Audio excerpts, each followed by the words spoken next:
மதுரை மீனாட்சி சுந்தரேஸ்வரர் திருக்கல்யாணம் பல்லாயிரக்கணக்கான பக்தர்கள் முன்னிலையில் வெகு விமர்சையாக நடைபெற்றது.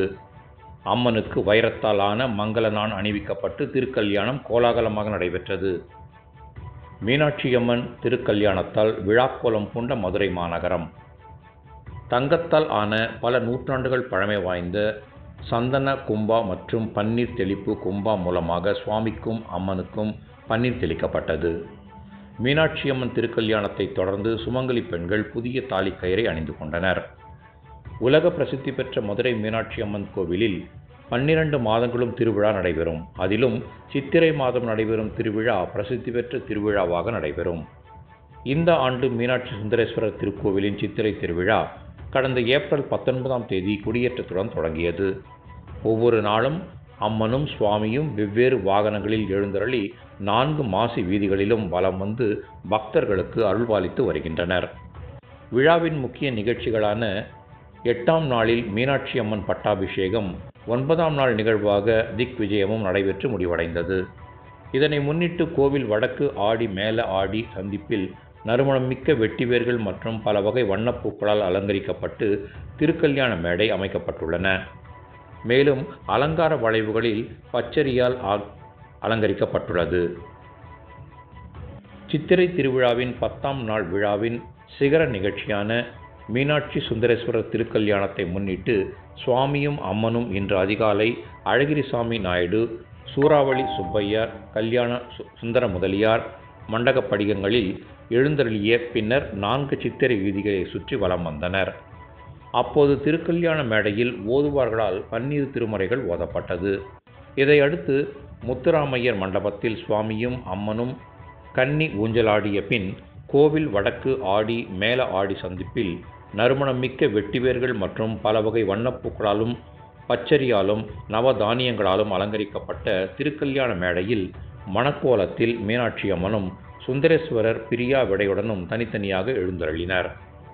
முன்னதாக திருக்கல்யாண மேடையில் சுப்பிரமணிய சுவாமி தேவானையுடன் பின்னர் மீனாட்சி அம்மனும் சுந்தரேஸ்வரரும் மேடைக்கு வந்த பின்னர் பவளக்கனியாய் பெருமாளும் மணமேடையில் எழுந்தருளினர். இதனையடுத்து சுவாமி மற்றும் அம்மனின் சார்பில் பிரதிநிதிகளான சிவாச்சாரியர்களுக்கு ரக்ஷா பந்தன் எனப்படும் காப்பு கட்டிய பின்னர் மீனாட்சி அம்மனுக்கும் சுந்தரேஸ்வரருக்கும் காப்பு கட்டும் வைபவமும் அதனைத் தொடர்ந்து பல்வேறு பூஜைகளும் நடைபெற்றது. தொடர்ச்சியாக மீனாட்சி அம்மனுக்கும் சுந்தரேஸ்வரருக்கும் மணப்பட்டு சாற்றும் நிகழ்வு நடைபெற்றதை அடுத்து கோவில் சார்பில் சுந்தரேஸ்வரருக்கு பட்டு பீதாம்பரமும் அம்மனுக்கு பட்டு சேலைகளும் சாத்தப்பட்டது. தனது தங்கையான மீனாட்சி அம்மனை பவளக்கனியாய் பெருமாள் தாரை வார்த்து கொடுக்கும் நிகழ்வும் நடைபெற்றது. தொடர்ந்து மீனாட்சி அம்மன் சார்பிலும் சுந்தரேஸ்வரர் சார்பிலும் பிரதிநிதிகளாக இருந்து சிவாச்சாரியர்கள் மாலை மாற்றும் வைபவம் நடைபெற்றது. இதனைத் தொடர்ந்து வேத மந்திரங்கள் முழங்க, ஹோமம் வளர்க்கப்பட்டு, மங்கள வாத்தியங்கள் முழங்க ரிஷப லக்னத்தில் மீனாட்சி அம்மனுக்கு வைரத்தால் மங்கள நான் அணிவிக்கப்பட்டு திருக்கல்யாணம் கோலாகலமாக நடைபெற்றது. கோவிலில் கூடியுள்ள பல்லாயிரக்கணக்கான பக்தர்கள் பக்தி கோஷம் முழங்க மீனாட்சி சுந்தரேஸ்வரர் திருக்கல்யாணம் நடைபெற்றவுடன் பெண்கள் தங்களது மங்கள கயிற்றை புதுப்பித்துக் கொண்டனர். மீனாட்சி சுந்தரேஸ்வரர் திருக்கல்யாண நிகழ்வைத் தொடர்ந்து சுவாமிக்கும் அம்மனுக்கும் பல்வேறு தீபாராதனைகள் காண்பிக்கப்பட்டது. திருக்கல்யாணத்தின் போது மட்டுமே அம்மன் உற்சவத்திற்கு தங்க அங்கி அணிவிக்கப்படும். அப்போது 1823ஆம் ஆண்டு முன்னோர்களால் மீனாட்சி அம்மன் கோவிலுக்கு அன்பளிப்பாக வழங்கப்பட்ட தீபாராதனை தட்டு மூலமாக அம்மனுக்கும் சுவாமிக்கும் தீபாராதனை காண்பிக்கப்பட்டது. தொடர்ந்து தங்கத்தால் ஆன பல நூற்றாண்டுகள் பழமை வாய்ந்த சந்தன கும்பா மற்றும் பன்னீர் தெளிப்பு கும்பா மூலமாக சுவாமிக்கும் அம்மனுக்கும் பன்னீர் தெளிக்கப்பட்டது.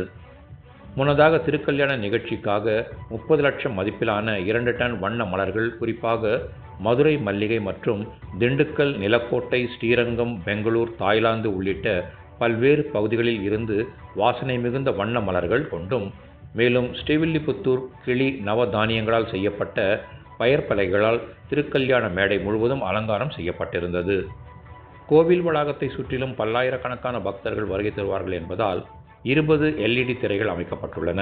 மேலும் அதிக வெயிலின் தாக்கம் இருப்பதால் 100 டன் தற்காலிக AC பொருத்தப்பட்டது.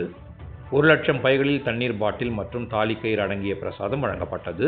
திருக்கல்யாண விழாவை முன்னிட்டு 3000 காவல்துறையினர் பாதுகாப்பு பணியில் ஈடுபட்டார்கள்.